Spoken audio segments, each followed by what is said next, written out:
Hi, welcome back to the Crafts channel. If you've seen our previous demonstration, you'll see that I've created a pattern for these very simple pram toys, and this was the one that I made in the demonstration. I have stuffed him. I haven't stuffed him too hard because the whole point of a child's toy that it's something that's a bit squidgy and a bit cuddly. But I'm just going to show you how to sew up his bottom, for want of a better expression. And just ordinary sewing thread. I've actually, for a change, picked a colour that goes with what I'm sewing. And in the previous video, I mentioned that what I'd done was I'd glued down the raw edges of that turning gap. And this is why, because now I've stuffed it, I've got a perfect edge to work to without trying to think where on earth the seam is. So just one layer of thread. And then what I tend to do is a very simple oversew stitch. So I'll close my gap and I'll put the needle diagonally through those two layers and then put it perpendicular and then again diagonal. And the reason I do that is so that you can move along your turning gap. But instead of like what I think my mum used to call it a whip stitch, which was where you see the diagonal of the stitch on the outside of the work, the diagonal runs on the inside. So all you see on that join is a very small stitch that's at a right angle to the fabric. And the more practiced you become at it, the more invisible that seam will become. So I'm just going to finish closing this up, and then I'm going to show you how I embroider a symmetrical face. Now you can do this, the symmetrical face, you can do the same technique on your fabric to start with, but I'm going to do it on a piece of felt and stitch on as a separate mask. Mainly so that you can see the lines that I'm drawing on a plain piece of fabric, not on a pattern piece. But if you're going to sew the face directly onto the face of your soft toy, you will need to do it before you sew it together. Because it just makes life so much easier when you're not trying to work on a three-dimensional thing. So I've nearly sewn up this gap. And I do always find that no matter how hard you try, you know, how well you lock your stitches at the beginning and the end of the seam, they do always start to try and pull apart on the ends of your turning gap, simply because of the stress that they've been under while you've been stuffing it. So try and close them up tightly. Oh. Make a knot, and then I tend to run the end of the thread through the body and pull it before I trim it. And I trim it leaving a long tail end of thread inside the body, so there's much less chance of it coming undone. So here's the squidgy bunny. And as I mentioned, there's a template that's going to be in the description below, which will have all the body pieces and the face mask. So very simply, find a scrap of felt that your mask will fit on there quite easily, and then fold your felt in half. And I'm just going to put a quick pin in that to keep it in half, and fold your template piece in half. Lay the fold on the fold. And instead of pinning it, because I find, especially if you're pinning through two layers of felt, what happens is it buckles, it bends it, and you can't get a decent outline. So rather than pinning it and then cutting around the template, I've just got here a 4B artist pencil, which is soft enough to make an outline on the felt without dragging the fabric. That's going to be on the wrong side, don't panic. I will now pop a pin in there and cut out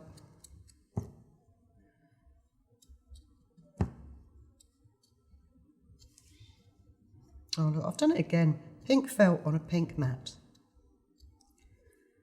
And I changed the mat today. I had a blue mat earlier and I went, no, I'll go for pink. So cut out your face.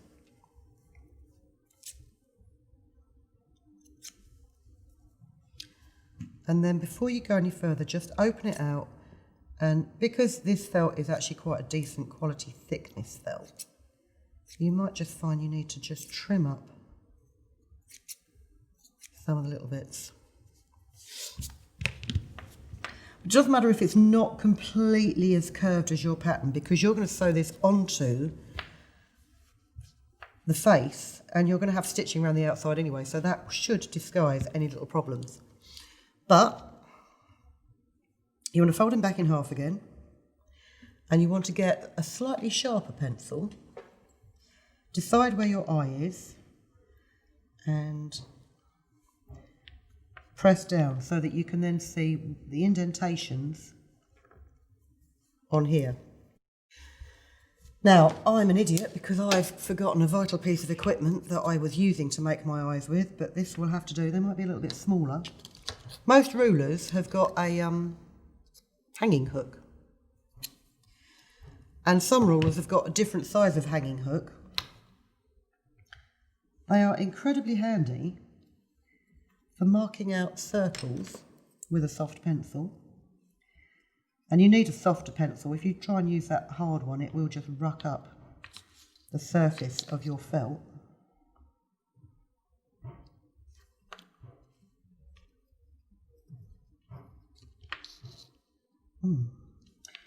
That's really rucked up. This felt,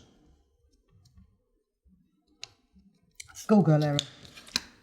I hadn't practiced on this felt before. So anyway, you've got your two circular eyes, and I'm going to choose let's have a navy for this one for a change. A 6-strand embroidery cotton.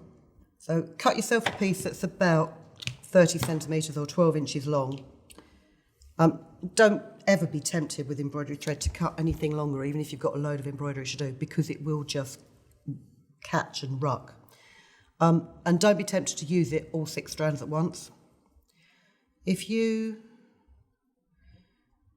in the centre of your thread, you can part the strands, and I normally use 2, you can use 3. I've found 2 makes it much easier to thread the needle, and you get much more control over your stitching anyway.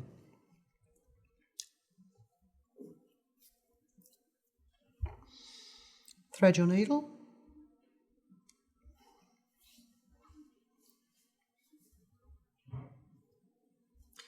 Make a small knot in the bottom, and then just starting on the edge of that circle, and I'm going to start towards the side, I'll tell you why in a minute, run a line of very small backstitch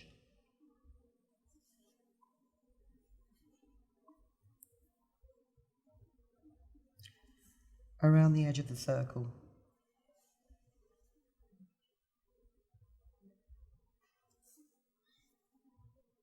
And if you're making this toy just for display, or for a slightly older child, you can of course use buttons as eyes instead of embroidering the face.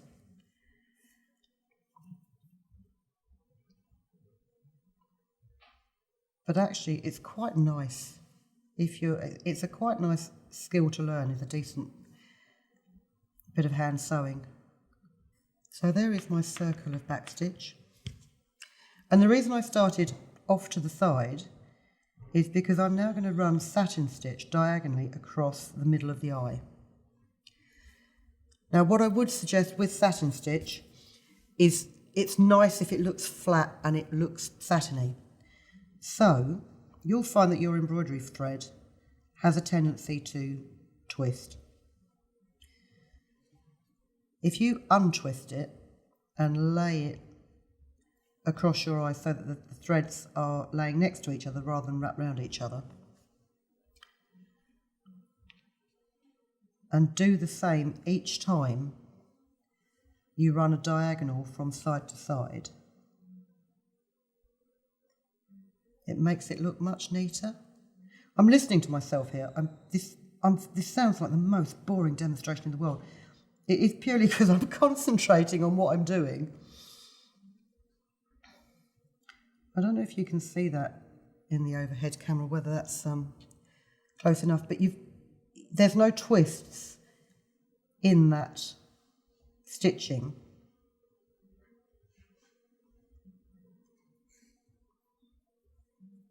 Just because you've taken a little bit of extra care as you're sewing it. So I'm going to sew this, or finish sewing this.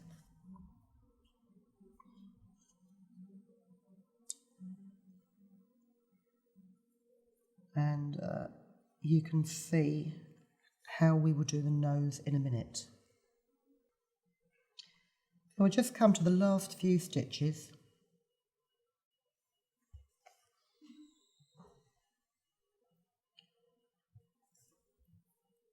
Like so. And the beautiful thing about felt and about embroidery and about fabric in general is it's not rigid. So you can flatten it out and you can see that you've not got any ball patches in there, and it's, it is actually, for me, fairly circular, which I'm quite impressed about. So I'm just going to finish this off at the end by running through the back of the stitches. Try not to pull it too tight because I don't want to distort it.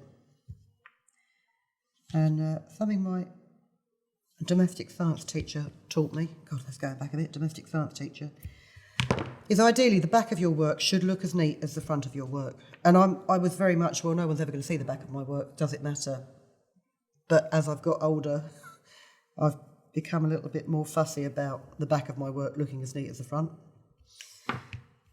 I'm just going to cut a little bit of cream. Again, 2 strands of this.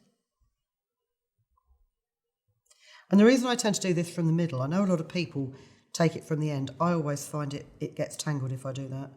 If I do separate from the middle, I can pull it out on both sides and you only get half the amount of twist.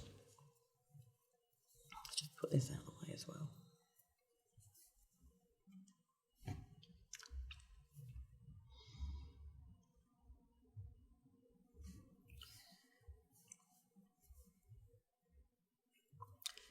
So I've run my satin stitches from top left to bottom right.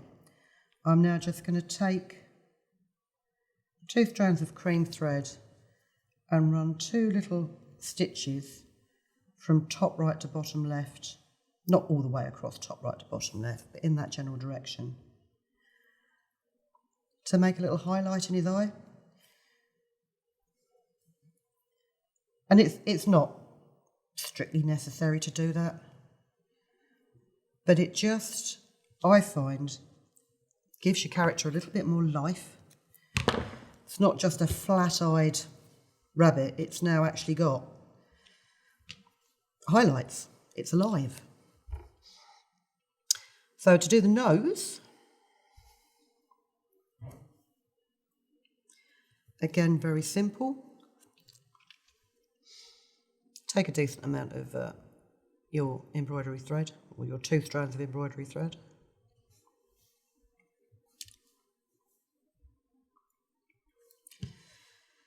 Fold your face in half with the eyes on the inside and put your needle through from one side to the other and try and make sure that it is perpendicular, it's at right angles both that way and this way, so that when you pull it through both layers you've got a dead straight line across the middle. And then you can see your fold. Just bring your needle up there and down to the end of the line, and then up at this end of the line where your knot is so you can't get your needle through it.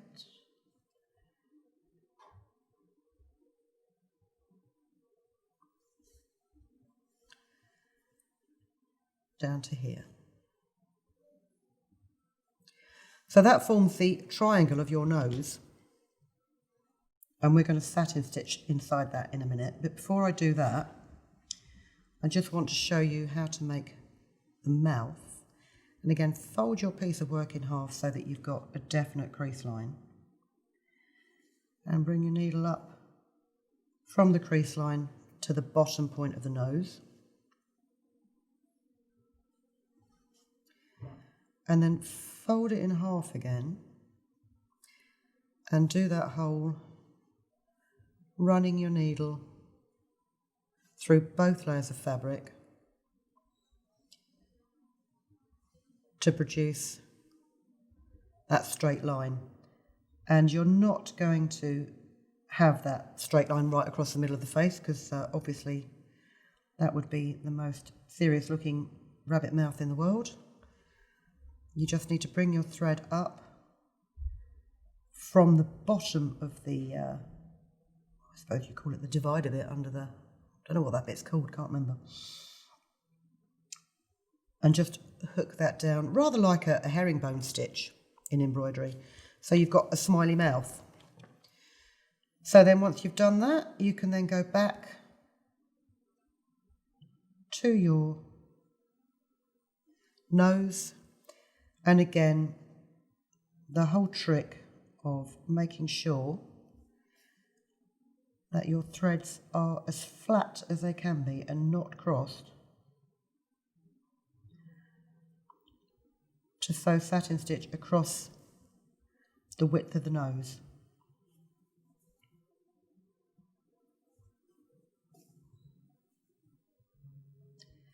Now I'm not going to sew this whole nose because you can get the gist of what I'm doing.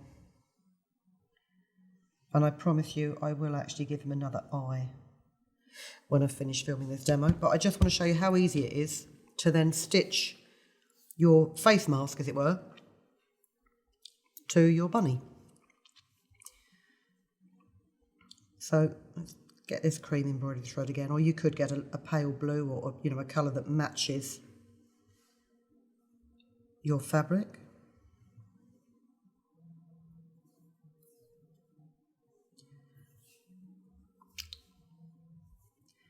Make a knot in the end. Oh, try and make a knot in the end.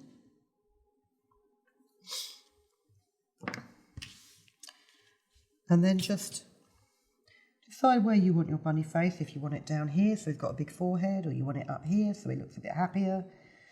Pop him in the middle and just pin him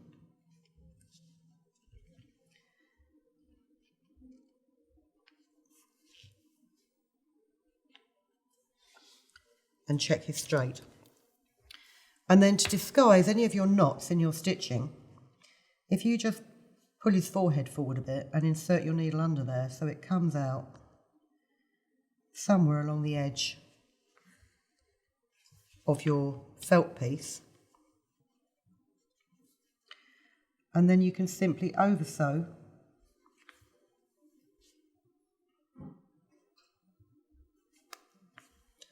stabbing yourself in the finger as you do so.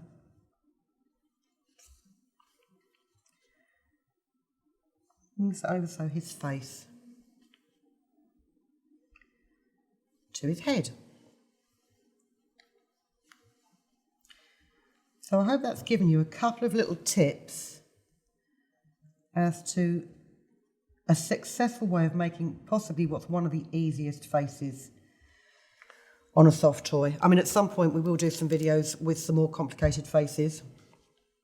But this one, especially if you're just starting out making soft toys and you just want something that looks cute and simple, that's the best way to do it. Oh, one thing I forgot to show you. Such an idiot. Right. Bear with me. I mean, I've got to take his face off anyway because I need to finish it. But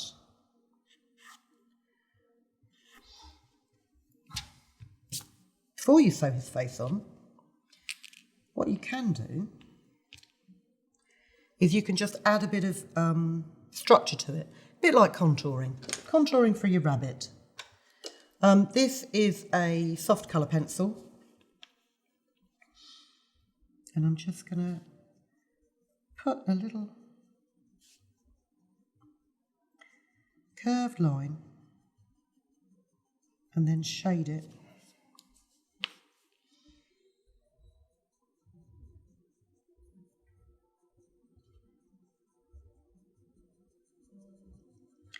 Like so.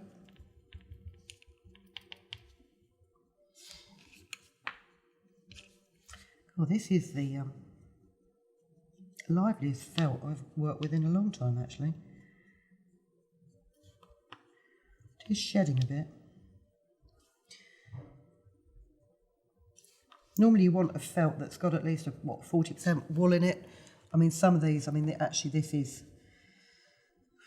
I think that's more synthetic than the other ones that I've used. It was a bad choice. But with this one, for example, you can run a line on it like that. Rub it over with your finger just to blend it in, and it doesn't lift the surface of the felt. This has become quite fluffy. But that's how you know that these videos aren't pre-rehearsed. But just with a soft pencil is how you can create this contouring around the cheeks and just around his eyebrows. So I am now going to finish this one's face, because it's one of those things, as I was a kid, I knew my soft toys were alive and I cannot leave this bunny with no face and only one eye. Come back and see us again very, very soon. We will have more ideas for you for toy making, more hints and tips, and other sewing and crafting techniques in general. So I hope you enjoyed that. I hope you found some use. One other thing I meant to say as well is make sure you've got a nice sharp needle. You get a much better stitch with a sharp needle. Till then, enjoy yourself, have fun making toys. We'll see you again very, very soon. Thank you for watching. If you've been inspired to create, please share your makes with us in the comments section below. And if you've enjoyed videos by the Crafts channel, hit the like button. Want to see more of us? Then click subscribe. See you next time.